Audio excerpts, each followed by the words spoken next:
बड़ा loop hole, Indian railway में मोह। आतंक का फंड कलेक्शन, क्लर्क का आईसिस कनेक्शन। टारगेट पर वीआईपी और मंदिर, साजिश पर सस्पेंसफुल। क्या इंडियन रेलवे में आईसिस के स्लीपर सेल मौजूद हैं? ये सवाल इसलिए क्योंकि देश को दहलाने की एक और बड़ी साजिश का खुलासा हुआ। वैसे तो आतंकी संगठन आईसिस और उसके मददगारों पर भारत सरकार का एक्शन लगातार जारी है, लेकिन अब एनआईए को इंडियन रेलवे के एक कर्मचारी की तलाश है जो भारत में बैठकर बहुत बड़ी आतंकी साजिश को अंजाम देने की जुगत में था। और इनके निशाने पर हिंदू नेता, वीवीआईपी और कई बड़े धार्मिक स्थल थे। खबर है कि ये शख्स उत्तर भारतीय रेलवे में काम करता है, जिस पर आईसिस टेरर मॉड्यूल को फंडिंग करने के आरोप लगे। दिल्ली से पुणे तक आईसिस मॉड्यूल की जांच कर रही जांच एजेंसी एनआईए के सामने एक नया किरदार सामने आया है। ये नया किरदार नॉर्दर्न रेलवे में क्लर्क के तौर पर काम करता था और जांच में सामने आया कि नॉर्दर्न रेलवे में काम करने वाले क्लर्क ने नॉर्दर्न रेलवे के अंदर मेडिकल के कुछ फर्जी बिल जमा किए। उस फर्जी बिल के जरिए जो पैसे नॉर्दर्न रेलवे से मिला और उसी पैसे का इस्तेमाल टेरर फंडिंग के तौर पर किया जा रहा था। रेलवे के इस कर्मचारी को एनआईए गिरफ्तार करती उससे पहले ही आरोपी फरार हो गया।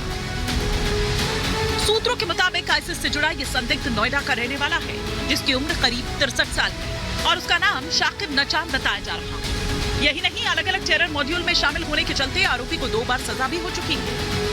आपको बता दें कि दिल्ली पुलिस की स्पेशल सेल ने अक्टूबर के महीने में 3 लोगों को गिरफ्तार किया गया, जिसमें शहनवाज नाम का शख्स शामिल था। शहनवाज आईसिस मॉड्यूल का एक तरीके से मास्टरमाइंड था, जो कि भारत में आईसिस मॉड्यूल को बढ़ाने की कोशिश कर रहा था। शहनवाज के साथ साथ उसके 2 साथी रिजवान और जो एक तीसरा साथी था अरशद वारसी, इन दोनों को भी गिरफ्तार किया गया। लेकिन शहनवाज से जब एनआईए ने पूछताछ की तो शहनवाज ने बताया कि उसको काफी पैसा नॉर्दर्न रेलवे में काम करने वाले क्लर्क द्वारा दिया जा रहा था।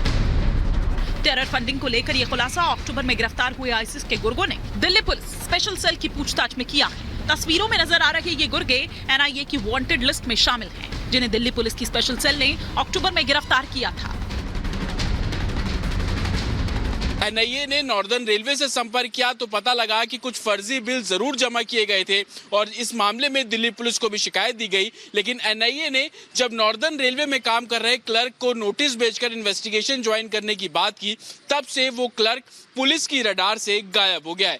इसको देखते हुए एनआईए ने कई जगह छापेमारी की। छापेमारी दिल्ली से सटे नोएडा में भी की गई, लेकिन कहाँ है वो क्लर्क, इसके बारे में कोई भी जानकारी अभी तक नहीं मिल पाई है।